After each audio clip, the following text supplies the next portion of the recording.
Hello, hai. Hari ni saya nak buat kari ikan buah kelo ya. Yang ni memang cukup sedap ya. Aroma dia pun memang cukup bagus ya. Cara-cara yang saya buat ni ada step ya. Step 3 step. Satu step kita nak gorengkan ikan, satu step kita nak sangaikan rempah, dan lagi satu step kita nak tumis ya. Okey, sekarang saya nak tunjukkan step nombor 1 dulu. Nak gorengkan ikan ya. Saya ambil ikan 3 ekor ya. Dah siap cuci dalam air garam dengan cuka supaya hilangkan bau yang dalam ikan ya. Okey. Kunyit 1 sudu besar, garam pasir secukup ya. Sekarang saya nak perap dalam 5 minit ataupun 2 minit pun cukup ya. Jangan terlalu lama sangat sebab kita nak goreng dan masak kari ikan ya. Okey, sekarang saya nak tunjukkan cara nak goreng. Okey, sekarang saya nak masukkan kunyit dalam ni. Garam ni berhati-hati ya, sebab dalam kari pun memang kita nak masukkan garam. Saya gunakan garam pasir. Elok kalau gunakan garam pasir dengan garam bukit ya. Okey, sekarang saya nak sebatikan dulu. Gaul dengan sebati supaya melekat pada ikan. Okey, sekarang dah siap gaul. Tunggu dalam seminit ataupun 2 minit ya.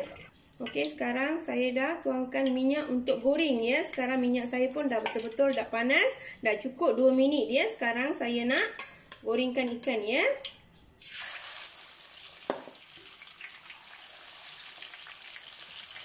Okey, tunggu nak ikan ni nak masak dulu ya. Sekarang saya nak tutup. Okey, sekarang dah siap goreng ya. Sekarang saya nak tunjukkan step nombor 2. Okey, sekarang saya nak tunjukkan step 2. Sekarang saya nak sangai ya. Okey, sekarang saya nak tunjuk bahan-bahan dulu ya. Yang ni cili kering ya. Cili kering kosong saya ambil 2 sudu besar. Yang ni kari ikan ya. Serbuk kari ikan saya ambil dalam 1,5 sudu besar cukup ataupun 2 sudu ya. Ketumbar 3 sudu besar, kunyit 1 sudu besar. Sekarang saya nak sangan tanpa minyak. Okey, sekarang tunggu pan kita nak panas ya.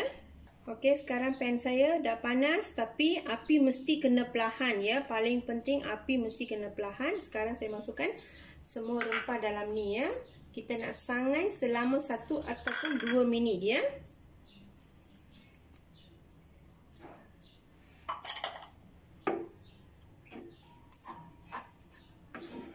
Okey, dalam ni saya nak masukkan 2 tangkai daun kari ya. Bagi masak dalam serbuk rempah ni. Bagi lagi sekejap lagi ya. Tunggu lagi seminit lagi. Okey, sekarang dah cukup seminit ya. Saya nak tutupkan api. Okey, sekarang saya dah sangai ya. Dalam ni saya nak masukkan air panas ya. Paling penting nak masukkan air panas, bukan air sejuk ya. Dalam 1 cawan cukup ya, ataupun 1,5 cawan kena masuk air panas ya. Okey, sekarang saya dah siap gaul dalam air panas. Sekarang saya nak tunjukkan step nombor 3 ya. Okey, sekarang saya nak tunjukkan step nombor 3. Saya nak tumis ya. Untuk nak tumisan step nombor 3 ya. Okey, saya ambil terung dalam 3 ataupun 4 biji kecil saja ya. Saya ambil dalam macam ni kecil, 3 ataupun 4 biji. Lepas ni saya gunakan buah kelo ya, dalam 6 biji ya. Saya ambil yang sederhana, saya ambil gunakan 6 biji ya. Dah siap potong. Yang ni asam jawa saya ambil dalam besar macam ni ya. 1 lem ya, 1 lem besar dah siap rendam dalam air. Tomato saya ambil 4 biji, dah kisar dengan halus ya. Tomato besar ya, saya ambil 4 biji dah kisar dengan halus. Bawang kecil saya ambil 15 hulas ya. Saya dah siap potong berempat ataupun belah 2 cukup ya. Bawang putih saya ambil dalam 10 hulas, dah ketuk, jangan buang kulit dia. Ketuk cukup ya. Jangan ketuk halus sangat, dengan ketuk-ketuk macam tu cukup.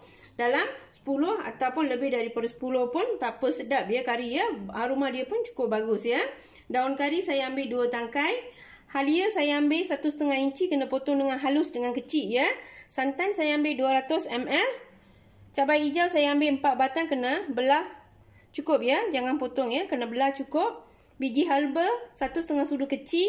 Jintan manis, serbuk jintan manis 1,5 sudu kecil. Jintan manis 1 sudu kecil.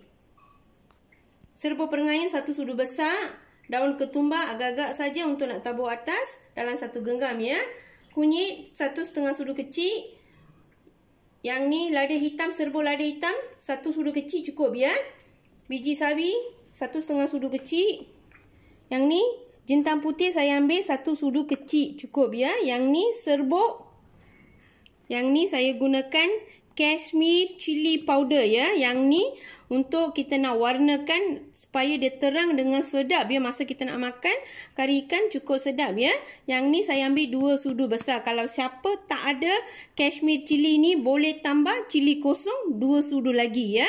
Okey, sekarang saya nak tunjuk cara-cara nak tumis.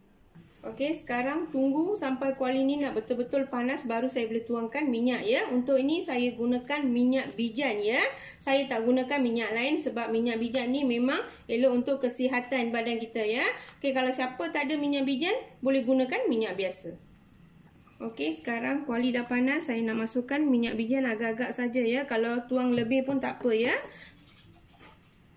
Okey, minyak ni jangan terlalu panas sangat ya. Saya sekarang masukkan biji sawi dulu. Bagi biji sawi masak dulu ya. Okey, lepas biji sawi dah masak, kita masukkan jintan manis ya. Lepas dah masuk jintan manis, jintan putih. Lepas tu masukkan biji kaldu. Lepas ni kita masukkan bawang ya. Tunggu bawang ni masak dulu ya.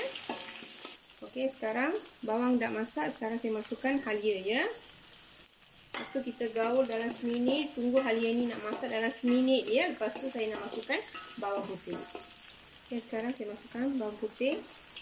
Bawang putih ni jangan buang kulit ya. Cuma ketuk cukup. Bagi dia masak dulu. Lepas ni saya nak masukkan daun kari ya. Okey, sekarang saya nak masukkan daun kari dengan cabai hijau sekali ya. Lepas ni tunggu sampai bawang kita nak jadi perang ya. Okey, sekarang dah cukup, saya nak masukkan perengayam ya. Serbuk perengayam saya masuk 1 sudu besar. Okey, sekarang gaul dulu dalam seminit ya. Baru saya nak masukkan tomato dalam ni ya. Okey, sekarang saya nak masukkan tomato. Dah siap. Kisar ya. Tunggu tomato ni nak betul-betul masak dalam minyak dulu ya. Okey, sekarang dah cukup ya. Tomato dah masak. Lepas ni saya nak tuangkan air asam jawa. Tunggu sampai air asam jawa betul-betul nak mendidih, hilangkan bau dulu ya. Okey, sekarang saya nak masuk semua rempah sekali ya. Kunyit masuk sikit cukup ya. Lada hitam, jintan manis, Kashmir chili powder ya. Dia memang warna macam ni ya. Dark. Warna memang dia dark, terlalu dark sangat ya. Okey, sekarang tunggu lagi 5 minit ya bagi dia masak. Betul-betul ya, hilangkan bau dulu ya. Okey, sekarang dah cukup. Sekarang saya nak masukkan rempah yang tadi kita goreng rendam dalam air panas ya. Okey, lepas ni saya nak masukkan air dengan garam sekali ya. Okey, sekarang saya masukkan air dalam 1 cawan ya, ataupun lebih daripada 1 cawan pun tak apa ya. Kalau nak kuat terlalu nak banyak, boleh tambah lagi 2 cawan ya. Jadikan 2 cawan. Dia akan kuah dia banyak sikit ya. Kalau nak sikit, kurangkan rempah dengan air dia sekali ya. Okey, sekarang tunggu lagi bagi dia mendidih dulu. Okey, sekarang saya nak masukkan garam bukit secukup rasa ya. Okey, sekarang saya nak masukkan terung dengan buah kelo sekali ya. Okey, sekarang tunggu sampai buah kelo ni nak masak ya. Paling penting yang ni mesti kena masak ya. Kena serap dalam rempah baru masa kita makan sedap ya. Okey, sekarang dah mendidih ya. Sekarang saya nak masukkan santan ya. Kalau siapa tak dapat santan segar boleh gunakan santan kotak ya. Okey, tunggu dalam seminit ataupun 2 minit. Lepas tu kita boleh masukkan ikan ya. Okey, sekarang dah mendidih, kita nak masukkan ikan ya.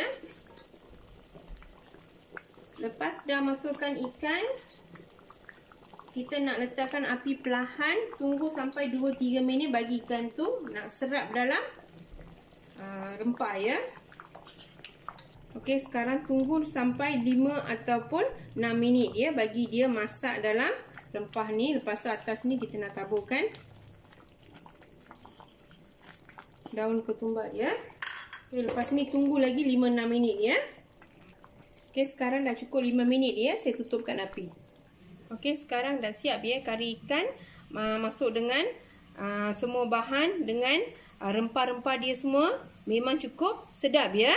Buah kelo ni memang rasa dia terlalu sedap tau kalau dah masuk dalam kari ikan ini ya. Boleh cuba dekat rumah ya. Selamat bercuba.